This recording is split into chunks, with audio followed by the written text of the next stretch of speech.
Assalamualaikum warahmatullahi wabarakatuh. Alhamdulillahi rabbil alamin. Ala kulli halin wa ni'mah. Allahumma salli wa sallim wa barik ala sayyidina wa maulana Muhammadin wa ala alihi wa sahbihi ajmain, amma ba'du. Alhamdulillah, kita sudah memasuki tahun ajaran baru, tahun ajaran 2021-2022 ya. Alhamdulillah, mudah-mudahan antum semuanya yang ada di rumah, yang masih online, semoga terus diberikan kesehatan oleh Allah, terhindar dari wabah yang masih menyelimuti negeri ini, yaitu wabah COVID-19. Mudah-mudahan Allah segerakan wabah ini keluar atau musnah dari muka bumi ini. Oke. Pada kali ini Ustadz akan perkenalan dulu ya. Mungkin ada dari dari antunas sekalian yang mungkin belum mengenal Ustadz, dan mungkin nanti ketika di offline Ustadz akan mengajar di 11 IPA Ikhwan dan 11 IPA Akhwat, maaf ya. 11 IPA Ikhwan dan 11 IPA Akhwat. Nanti ketika kita offline kita langsung fokus ke pelajaran ya. Ustadz namanya Nunun Nasarudin, tempat tanggal lahir Kuningan 27 Juni 1984. Status sudah menikah, alhamdulillah. Pada bulan Juni, akhir bulan Juni kemarin, alhamdulillah telah lahir putri Ustadz dan istri dalam keadaan sehat, walaupun proses lahirannya agak sedikit menyiksa ya, karena istri Ustadz reaktif dan harus dirujuk ke 2 rumah sakit yang BPJS dan rumah sakit yang bayar. Tetapi keduanya ini ya Allah, sulit sekali untuk walaupun yang berbayar, sulit sekali untuk bisa ke sana. Alhamdulillah berkat pertolongan Allah dengan perantara para asatid. Alhamdulillah Ustadz dibantu oleh para asatid yang ada di HK. Alhamdulillah proses kelahiran yang secara sesar ini dan reaktif ini alhamdulillah berjalan dengan lancar, dan alhamdulillah putri Ustadz sehat dan istri juga alhamdulillah sehat, dan mudah-mudahan ketika Ustadz akan swab, mudah-mudahan istri Ustadz dinyatakan negatif. Oke. Ini status sudah menikah, dan alhamdulillah baru punya anak satu, yaitu seorang putri ya. Alamat yaitu Gunung Karung, Desa Gunung Karung, RT 17 RW 05, kecamatannya Luragung, Kabupaten Kuningan, Jawa Barat. Ini alamat Ustadz ya. Seterusnya riwayat pendidikan, pertama SD di Gunung Karung, kemudian MTS atau SMP-nya di Cibingbin Kuningan, kemudian aliyahnya di Manciwaringin, tepatnya di Desa Babakan Ciwaringin, Cirebon. Kemudian kuliah itu di Stain Kudus yang berada di Jawa Barat. SD keluar tahun 97, kemudian SMP itu keluar tahun 2000 atau MTS keluar tahun 2000, aliyah keluar tahun 2003, kemudian masuk Stein ini Ustaz yaitu 2008 dan keluar tahun 2012. Oke, jadi dari aliyah ke Stein atau ke perkuliahan ini berjangka berapa tahun ya, antara 5 tahun Ustaz baru menginjakan lagi di dunia pendidikan yang apa namanya, yang berbasis legalitas ya. Ini 2008 dan alhamdulillah bisa selesai tahun 2012. Ini di Stein Kudus. Jurusannya syariah, al-kuliah asy-syariah. Oke, itu dunia pendidikan. SKI ini pelajaran SKI ini 2 jam pelajaran ya. 2 jam pelajaran. Jadi setiap masuk 2 jam pelajaran ya. Kemungkinan nanti ketika offline mudah-mudahan Ustadz bisa mempraktekannya. Mudah-mudahan Ustadz bisa mempraktekannya. Kita akan belajar ini bukan Ustadz doang yang nanti berkata-kata atau menyampaikan menyampaikan isi dari SKI, akan tetapi nanti antum juga akan diikut sertakan.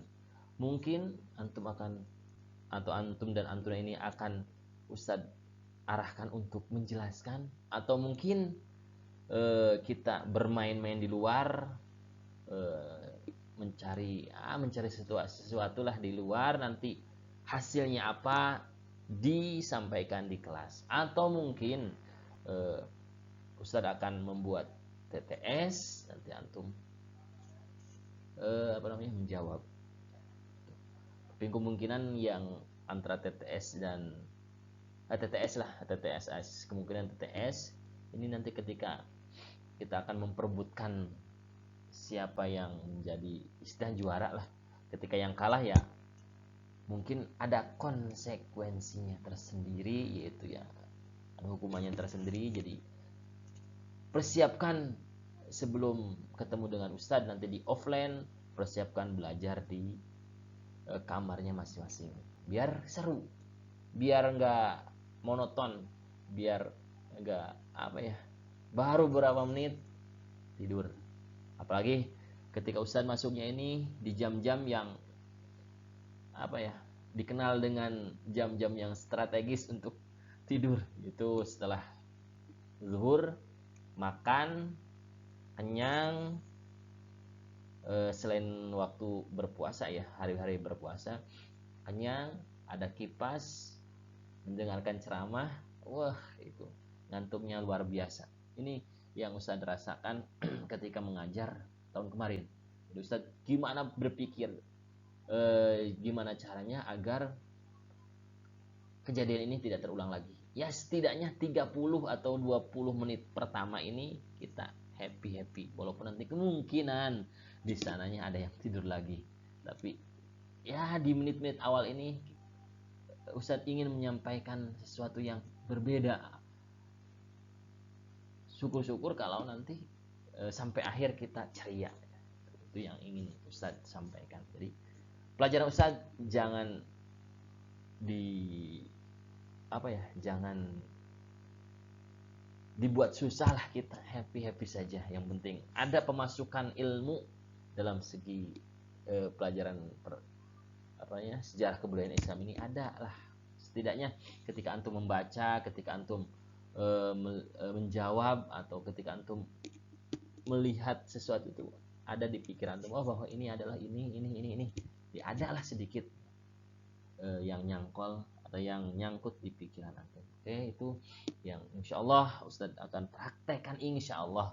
Mudah-mudahan Ustadznya diberikan kesehatan, diberikan kekuatan, tidak ada lagi hambatan-hambatan di tengah jalan. Mudah-mudahan sesuatu yang ingin Ustadz sampaikan ini atau yang sudah digagas oleh Ustadz mudah-mudahan terlaksana. Atau mungkin nanti di tengah-tengah pertemuan atau pertemuan sudah berapa kali ada yang usul misalnya mau gaya belajarnya gini biar tambah menarik, Ustadz akan terbuka.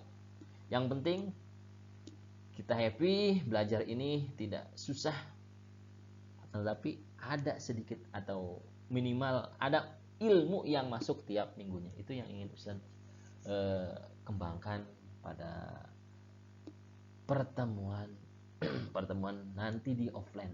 Kalau di online walaupun Zoom, Ustaz agak sedikit kurang percaya diri ya. Karena apa? Karena video antum sama antuna ini kadang dimatikan. Jadi kemungkinan hanya HP-nya saja yang online, antum atau antuna sekalian ada yang tidur atau yang pergi kemana, yang penting udah diwakilkan oleh HP. Itu yang kadang Ustaz sedikit gak yakin ya. Oke, kita masuk pelajaran ya. Ke pembahasan kali ini. Pembahasan kali ini semester 1 kelas 11 IPA, IPS dan PK kemungkinan ya. Ini pembahasannya sama, itu tentang Bani Abbasiyah. Bani Abbasiyah ini nanti kita pertemuan ini mungkin sampai pertengahan semester ada kemungkinan. Jadi dan kita akan melakukan ulangan harian ketika misalnya 2 bab sudah selesai, kita akan ulangan harian ya itu ya. Ini yang berarti khusus yang IPA kelas yang Ustadz ampuh, baik ikhwan dan akhwat ya, ketika sudah 2 bab kita akan ulangan harian ya. Mudah-mudahan antum bisa offline, bisa hadir di pondok nanti tanggal 24-25 Juli ya. Mudah-mudahan PPKM daruratnya segera berakhir biar antum tidak terkendala untuk ke pondok, dan mudah-mudahan juga COVID-19 segera musnah dari muka bumi khususnya Indonesia ya. Jadi pembahasan semester pertama kelas 11 ini Ustadz akan membahas tentang Abbasiyah ya, tentang Abbasiyah. Mungkin sampai mid semester atau pertengahan semester nanti ada beberapa bab lagi, kemungkinan akan membahas Turki Utsmani, Mughal dan yang lain-lainnya. Jadi ada kemungkinan gitu ya. Jadi disamakan antara PK, IPA, IPS dan PK itu ada kesamaan, disamaratakan karena mengingat di kelas 10-nya itu sudah sama. Oke. Jadi SKI ini ada 2 jam pelajaran ya. Nanti insyaallah setiap pelajaran, setiap Ustadz masuk mungkin kita akan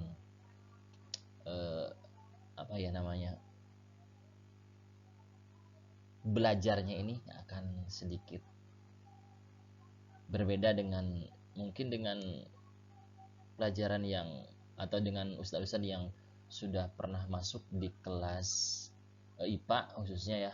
Kalau IPS sama PK alhamdulillah kemarin Ustadz terakhir itu ada semacam ya permainan, tapi belajar tapi permainan, biar 30 menit pertama antuna melek ya. Jadi oke. Mungkin kita akan melaksanakan teka-teki silang atau mungkin kita akan bermain di luar lah, mencari apa-apa nanti hasilnya antum utarakan. Itu ya insyaallah Ustadz rencanakan untuk biar setidaknya 30 menit pertama antum atau antuna itu melek, jadi bisa mengikuti pelajaran dan adalah sedikit masuk ke telinga, dan jangan keluar dari telinga yang satunya, gitu. Ilmu yang berkaitan dengan sejarah kebudayaan Islam. Setidaknya ya antuna ini ada yang masuk lah pelajaran, walaupun nanti kita pelajarannya nggak terlalu monoton, ustaz yang harus menerangkan, atau mungkin antum yang kemarin di kelas 10 PK sama IPS itu ada yang menerangkan ya, jadi ya setidaknya ada keseruan lah nanti ketika kita belajar di offline. Kalau online Ustadz agak sedikit bingung kemarin juga menerapkan semacam tadi adanya teteki ada apa teka-teki silang, bukan teteki, maaf ya, teka-teki silang, akan tetapi kurang ada respon. Kalau mungkin kalau dari PK ada respon, tapi dari IPS kemarin nggak ada respon. Nah, mudah-mudahan tadi sekali lagi mudah-mudahan antum dan antuna ini bisa ke pondok. Sekali lagi mudah-mudahan antuna bisa ke pondok. Ketika antum dirasa kuat ya, setidaknya ke pondok biar barokah ya. Ya, kita mulai saja yang dengan pembahasan berdirinya dinasti Abbasiyah. Dinasti Abbasiyah ini berdiri ini ketika kekhalifahan atau dinasti Umayyah ini mengalami keruntuhan atau kehancuran ya, dengan adanya propaganda anti Umayyah yang pada saat itu terakhir atau keruntuhan dinasti Umayyah ini dengan berakhirnya atau dengan meninggalnya dan dengan wafatnya Marwan II pada bulan Zulhijjah, yaitu sekitar tahun 123 Hijriah atau 750 Masehi. Ini runtuhnya dinasti Umayyah dengan wafatnya Khalifah Marwan II ya. Ini tentang berdirinya dinasti Abbasiyah. Itu tadi ada gerakan yang dipimpin oleh Abul Abbas ya, walaupun nanti sebelum Abul Abbas ini ada orang-orang atau yang memperkasai tentang berdirinya, ingin mendirikan yang namanya dinasti Abbasiyah. Karena apa? Karena dinasti Abbasiyah ini dinisbatkan kepada pamannya Nabi Muhammad SAW, itu Abbas bin Abdul Muthalib, pamannya Nabi ya. Ini tentang berdirinya dinasti Abbasiyah.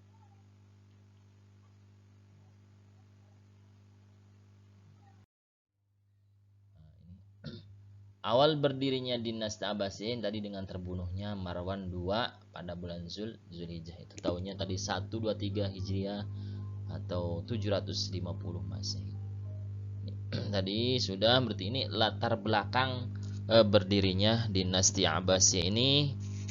Itu latar belakangnya ini Abul Abbas atau orang-orang Bani Abbasiyah merasa bahwa mereka ini lebih dekat kepada Nabi dibanding Umayyah, karena tadi nasabnya itu agak sedikit dekat, yaitu tadi pamannya yang bernama Abbas bin Abdul Muthalib, jadi masih keturunan Abdul Muthalib. Makanya ketika Bani Umayyah runtuh, ini orang-orang Bani Abbasiyah ini merasa bahwa mereka lah yang pantas untuk menggantikan dinasti Umayyah, karena tadi nasabnya lebih lebih dekat dengan Nabi. Adapun pelopornya yang nanti mendirikan atau mencetuskannya ini Abul Abbas As-Safah, atau nama lainnya itu siapa ya? Muhammad Abdullah bin Muhammad bin Ali bin Abdullah bin Abbas bin Abdul Muthalib. Ini tentang Bani Abbas, tentang Bani Abbas ya. Jadi terus mereka kenapa merasa berhak atas kekhalifahan atau kepemimpinan Islam itu? Karena dari perkataan Nabi juga yang disampaikan kepada pamannya yaitu Abul Abbas, bahwasanya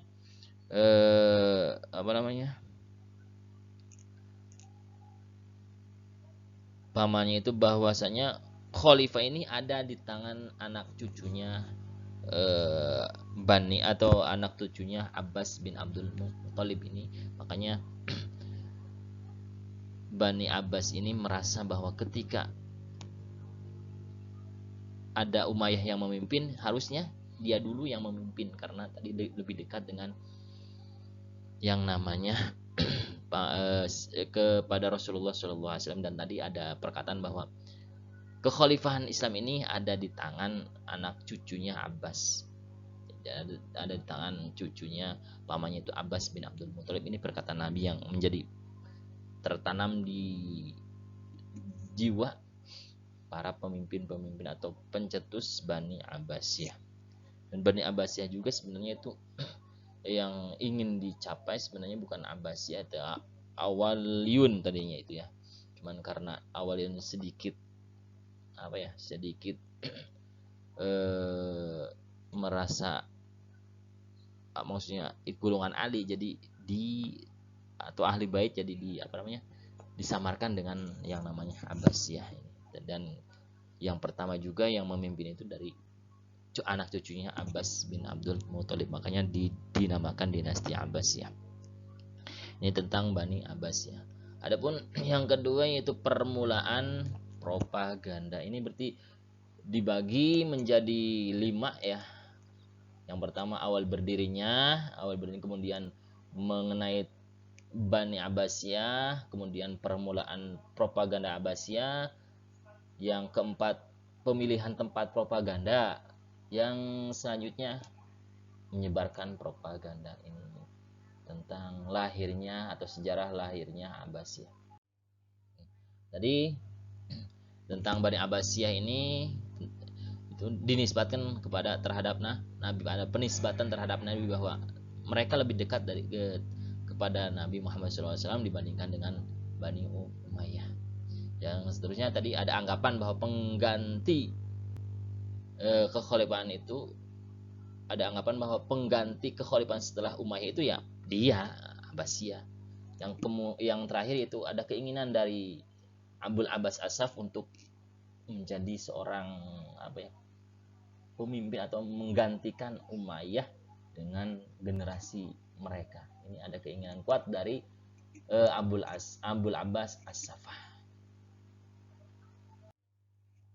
Jadi sekali lagi, Abul Abbas As-Saffah ini lahir di sebuah perkampungan yang namanya Al-Humaimah, itu yang dekat dengan daerah Balqa ini, Abul Abbas. Dan ibunya bernama Raitah Al-Harithiyah. Raitah Al-Harithiyah ini ibunya Abul Abbas As-Saffah. Dia dilahirkan di Al-Humaimah, itu daerah yang berdekatan dengan sebuah tempat yang dinamakan Al-Balqa. Adapun tadi ibunya yaitu bernama Raitah Al-Harithiyah. Kemudian lanjut pada permulaan propaganda. Permulaan propaganda ini awal mulanya ini Muhammad bin Ali atau Abdullah bin Muhammad ini berkunjung ke yang namanya Khalifah Umayyah yang bernama Sulaiman bin Walid ya, Sulaiman bin Abdul Malik, salah satu Khalifah Umayyah. Setelah dia berkunjung ke Khalifah Sulaiman ini, dia mengalami sakit dan meninggal. Jadi setelah itu ada informasi atau Sulaiman bin Abdul Malik ini menyampaikan kepada anak pamannya yang bernama Muhammad bin Ali ini bahwasanya Abdullah bin Muhammad telah meninggal dunia. Ini yang disampaikan informasinya oleh Khalifah Sulaiman bin Abdul Malik. Ini awal permulaan dari propaganda. Terus ketika mendengar hal tersebut, ada keinginan yang kuat dari Muhammad bin Ali itu bahwa dia sedikit ambisius terhadap kekuasaan, bahwa dia ingin meruntuhkan atau melakukan propaganda anti Umayyah. Dia berarti yang mengawalnya ini Muhammad bin Ali. Kemudian Muhammad bin Ali juga mengajak 20 saudaranya ya tadi untuk menyebarkan propaganda anti Umayyah dan melakukan revolusi. Ini awal mula timbulnya atau awal mula munculnya yang namanya propaganda Abbasiyah.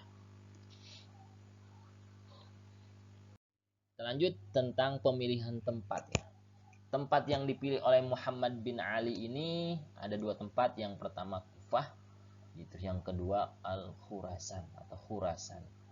Kenapa Muhammad bin Ali memilih yang namanya Kufah dan Khurasan? Karena ini ada beberapa hal atau ada beberapa alasan. Yang pertama, Kufah sebagian besar masyarakat ini dendam terhadap pemerintahan Umayyah. Karena apa ya? Tadi karena Umayyah ini apa ya?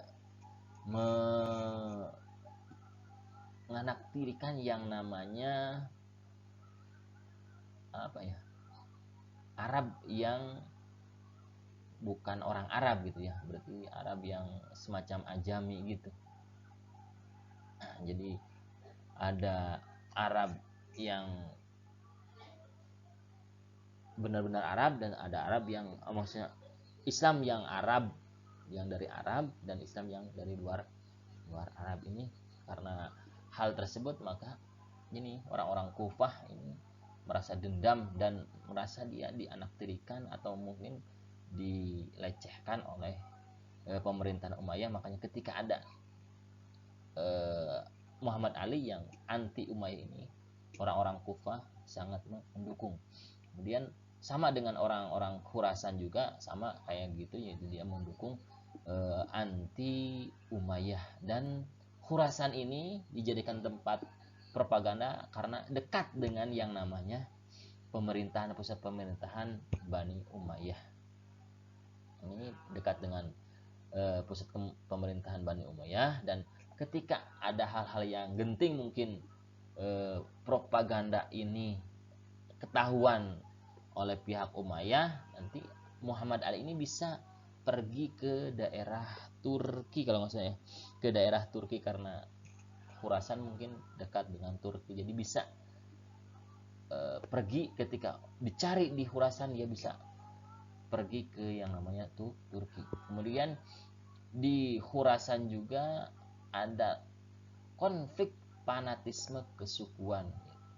Ada fanatisme kesukuan, yaitu diantaranya suku Arab Qaisiyah sama suku Arab Yamaniyah. Jadi Qaisiyah dan Yamaniyah ini tidak bersatu. Jadi ada konflik kesukuan tersebut dimanfaatkan oleh Muhammad bin Ali.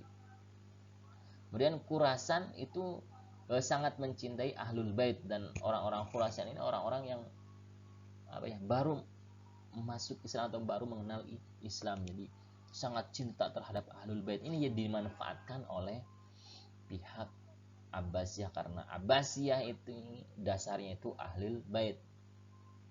Jadi orang yang sudah cinta terhadap seseorang, fanatik terhadap seseorang, pasti akan mengorbankan harta, benda, dan jiwanya mungkin ya.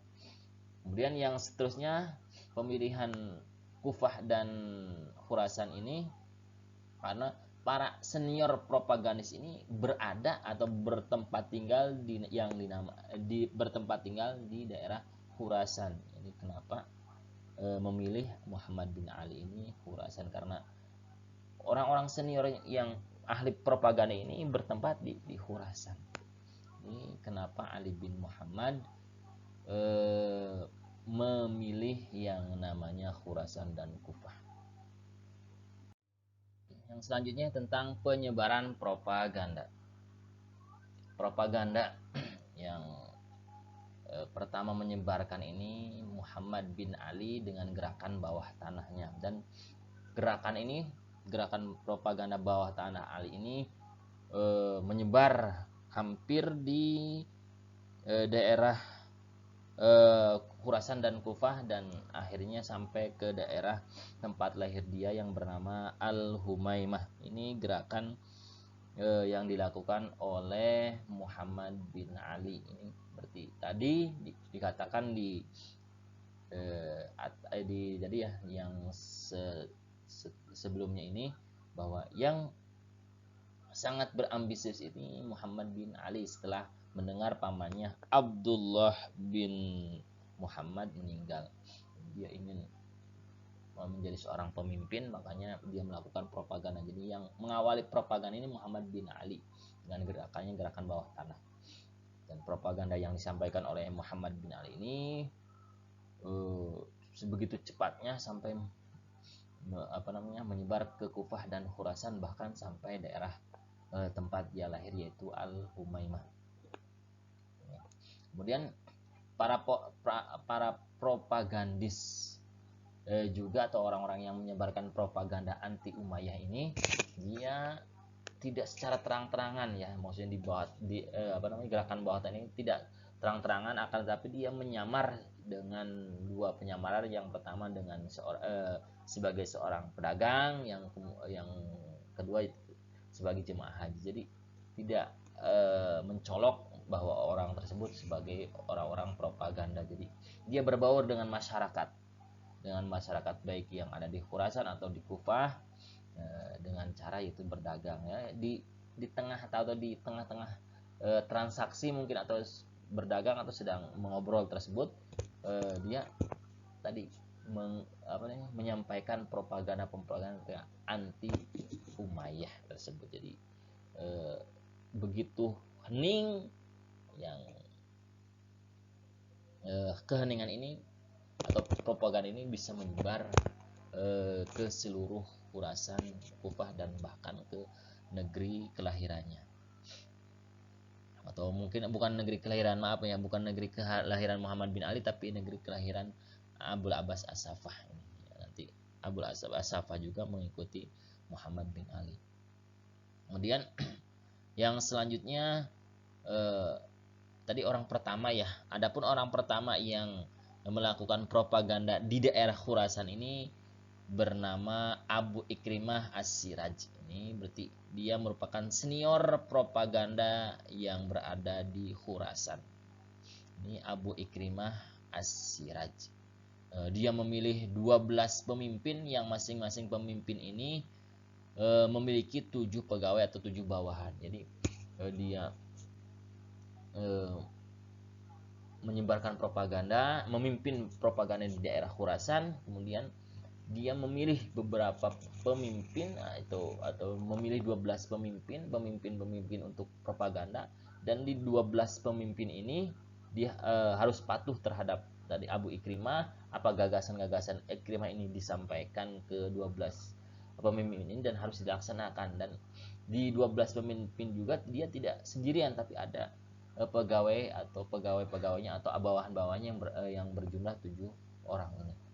Ini Abu Ikrimah As-Siraj tentang penyebaran propaganda yang berada di daerah Khurasan. Jadi ketika Muhammad bin Ali itu mungkin kemungkinan dia masih berada di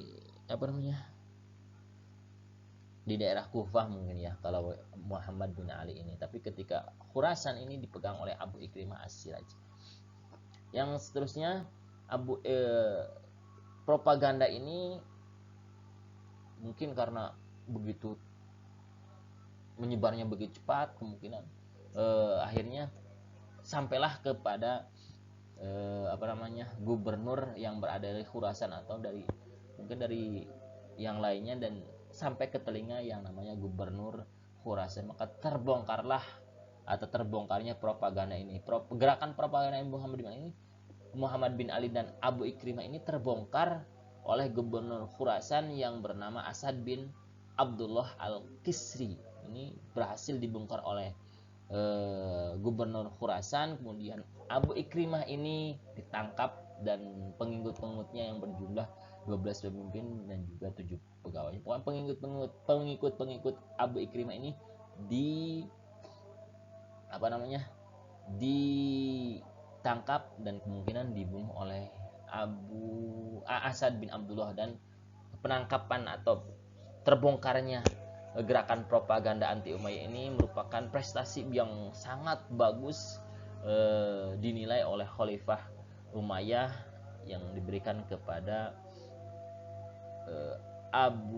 Asad bin Abdullah Al-Kisri. Dan setelah penangkapan Abu Ikrimah, yaitu kira-kira tanggal 107 Hijriah ini, maka setelah penangkapan Abu Ikrimah tahun 107 Hijriah ini, Muhammad bin Ali ini karena terbongkar, yaitu dia melakukan